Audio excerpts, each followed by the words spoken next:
patapos na. More on 22nd. Are there any questions or concerns regarding the assignment for today's activity? Today's lesson, do you have any? Okay, none so far. Good job for today, no? So we have 20 minutes left to rest. And okay, thank you everybody, and see you again next week. Thank you. Thank you, bye. Thank you po. Wala. Okay, salita.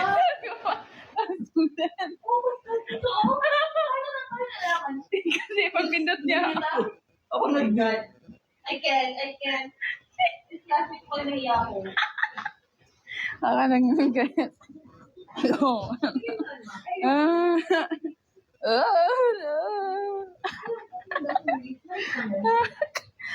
Okay lang. Doon may assignment naman.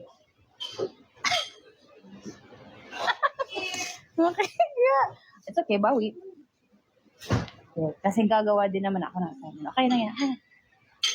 Sino may ganun na akala ni... Oh my God, oo nga. Nasabi ko nga, yay, patapos na. No. Oh my God! Okay lang, kaya nga. Wala nakakaiya. Ano ba yan? Buong binigaw na yung tingin nila. Hindi no. Nadamay ibang bina. Ano nga nakakaya talaga. Ice cream. Okay lang sa akin na Isang may narinig yung na ice sakto din. cream. Pero nasabi ko pala, yay, patapos na. Kaya pala nangingiti sila. Parang nakakangingiti. Pag nangingiti sa ano, hindi na... Ha? Mag-search tayo. Hindi na ano daw? Meaning of principle. Anong principle? Ako na guys, ako na sasagot. What's the principle? Principals is the head of the school. Bobo, principal yun. Pag 75 lang grado, okay lang yun. Tapos half day pa. Oh, 75 na nga, half day pa lang. Paano pag whole day? Lumampas na grado, 150 na guys.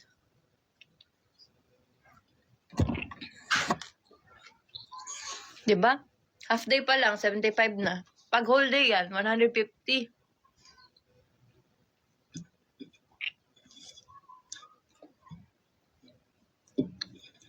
Tama naman oh. Diba? Tapos, pag wala tayong medal, bumili na lang tayo. Bili tayo madami. Kaya ko naman bumili.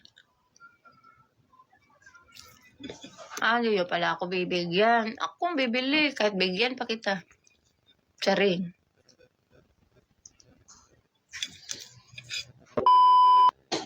Uy, nag-test kami sa contempt. Buti na lang talaga binasa ko on the way. Ay, binasa ko siya nung gabi. Tapos nung on the way kami na school, binasa ko ulit siya para maalala ko. Tapos, kasi na ako sa teacher namin kasi nung last Tuesday, pagkapasok namin, bigla man lang nag-test, hindi man lang alam na magte-test pala. Kasi nga, di ba, asynchronous ka. Ang score ni ate mo, girl, 1. 1/10. Na-surprise kay surprise! Hindi ko alam na may test. Kami dalawa ni Maloy. Si Maloy 2. Sa Telegram. Pero at least first honor. Ako 1 ako eh. Si Maloy 2 lang. So, second honor lang siya. Pero sabi niya, ano pala kayo? Sige, okay lang. Okay lang daw kami. Sa recording. So, nung kahapon, Tuesday ba kahapon? Oh, Tuesday kahapon. Nag-test kami. Buti na lang talaga. Nag-advance reading na ako kasi masyado akong feeling. Advance reading na ako. Ang score ko, sayang talaga. Sobrang sayang ng ang score ko. Binago ko kasi yung isa. Dapat 9/10 ako, pero binago ko yung isa. So, 8/10 na lang. Ano sa inyo daw eh? Ay, ito pa. Kasi meron kaming isang subject kahapon na Introduction of Religion and whatever. And Beliefs. Nakalimutan ko. Hindi. Nakalimutan ko. Wala kasi akong ganun dati. Wala yung teacher namin. So, binagyan niya kami sit perk lang. Tapos may nag-sit in na teacher na napakasungit. As in, ang sungit niya talaga, hindi niya pinag-excuse yung mga naglakambini. Where is your excuse letter? Ano siya, ang dami niyang sinasabi. Tapos nakaganito pa siya. Eh, yung number 3 na question dun na sa pinasagutan nila sa amin, ano, putol yung context. So, ang question is, how do I live? Parang about siya sa religion. Basta kulang yung context niya. So, nalito ako. Tapos pati yung mga kaklase namin nalito, walang nagtaas ng kamay para mag-question. Ay, sumagot talaga ako.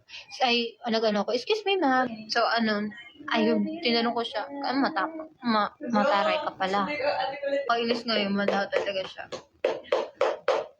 Ano sinasabi?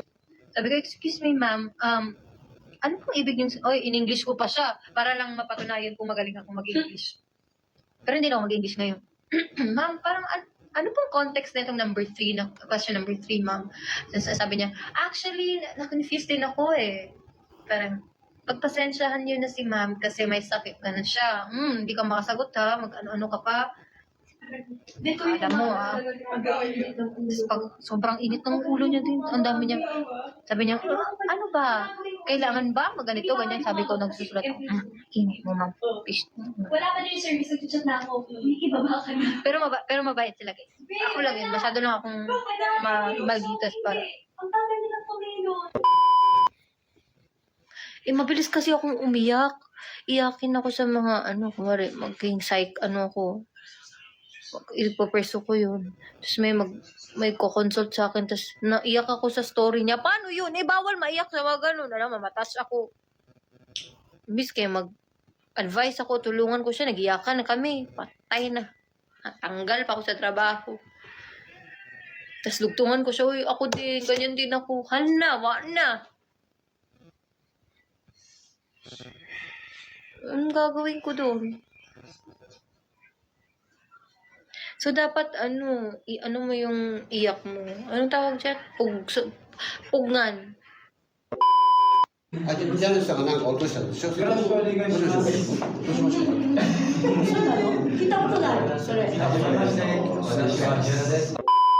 Kami medyo magkatabi kami, pero di naman kami yung nagkukopyahan talaga.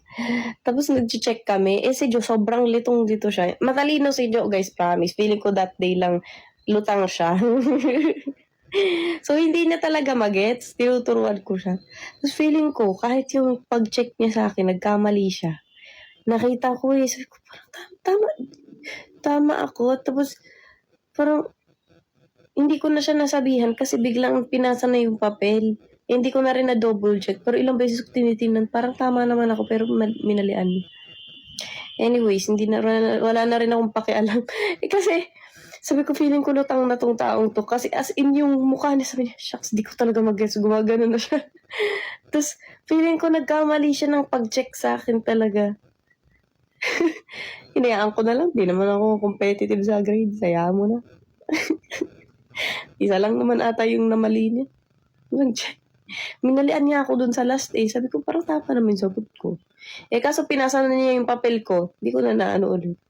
Hayaan mo na. Okay lang yan. Ang importante, makagraduate kami. Ay, wala, pinasa na sa teacher.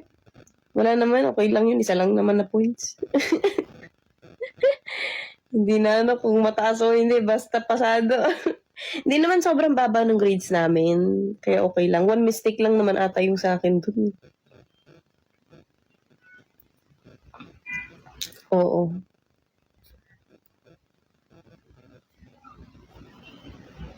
Diba? Ako, nagdala ako ng cellphone nun. Hindi pwede cellphone sa amin. Hindi ako nahuli. Alam nyo kung paano ko tinago? Bumili ako ng malaking chichirya. Binuksan ko. Doon ko nilagay. Inalok ko pa yung teacher ko. Ma'am, gusto niyo ng chichirya? Hindi niya alam, nandun ang cellphone ko.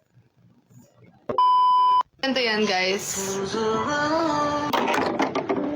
That is because 3 longest coming students, and we checked our scores.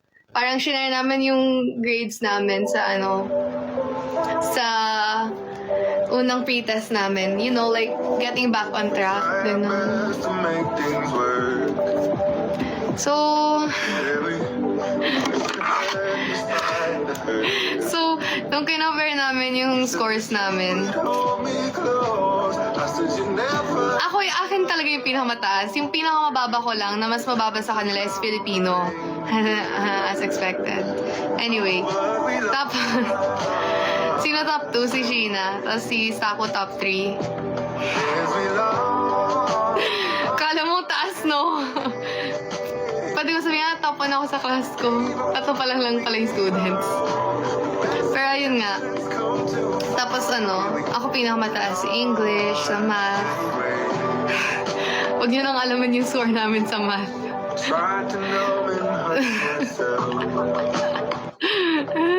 Nakakatawa. And then, imagine nyo naman guys, kasi hindi kami nag-aral for how many years. So, imagine nyo, nag-test kami without studying, syempre. Parang lang, just to check what we still remember. And tsaka new na rin siya kasi it's for a new grade, grade level. Huwag sana kayong magalit, Sheena and Stacy. Huwag nyo na lang i-post ha. Para di nila malaman na ni-review ko. Okay.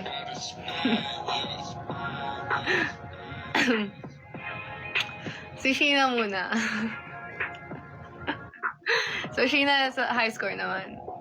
I think, I forgot what this is out of. So, huwag nyo na lang, So, Filipino, 31. Science, 31. English, 37.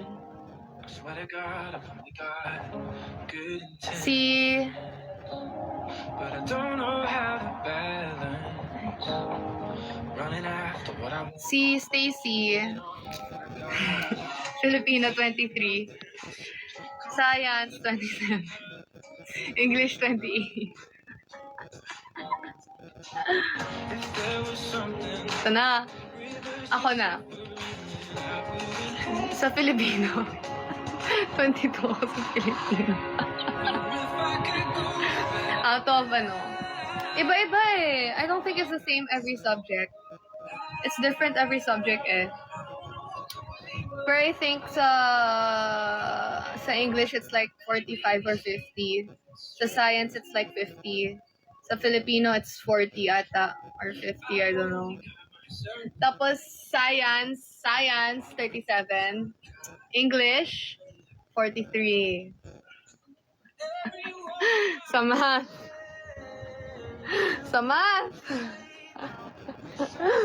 Okay, so sa math, si Stacy. Unahin muna natin ako. Unahin muna ako, I got 13. And then Sheena got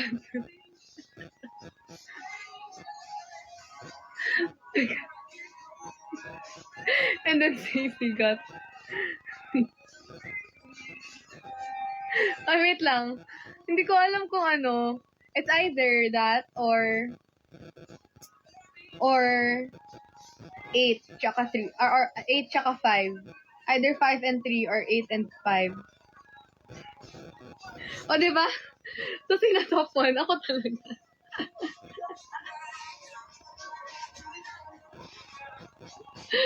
Sige na, huwag niyo na sabihin sa kanila na sinabi ko sa inyo.